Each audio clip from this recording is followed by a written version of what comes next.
কবি সুনির্মল বসু তার "সবার আমি ছাত্র" কবিতায় বলেছিলেন, "বিশ্বজোড়া পাঠশালা মোর সবার আমি ছাত্র, নানানভাবে নতুন জিনিস শিখছি দিবারাত্র"।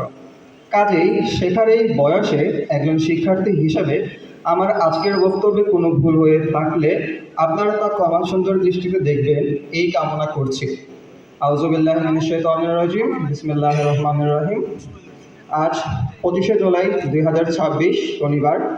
আজকের এই সুন্দর একটি বিকেলে সিলেটে অবস্থিত ঐতিহ্যবাহী সিলেট এগ্রিকালচার ইউনিভার্সিটি অডিটোরিয়ামে আয়োজিত স্নাতক লেভেল 1 সেমিস্টার 1 এ ভর্তিকৃত নবীন শিক্ষার্থীদের ওরিয়েন্টেশন 2026 অনুষ্ঠানে আমার সামনে উপস্থিত আমার সহপাঠী, বড় ভাই বোন, শ্রদ্ধেয় শিক্ষকবৃন্দ, অভিভাবকবৃন্দ এবং আমার সামনে উপস্থিত অতিথিবৃন্দ সকলকে আমার পক্ষ থেকে জানাই আন্তরিক মোবারকবাদ ও সালাম। আসসালামু আলাইকুম।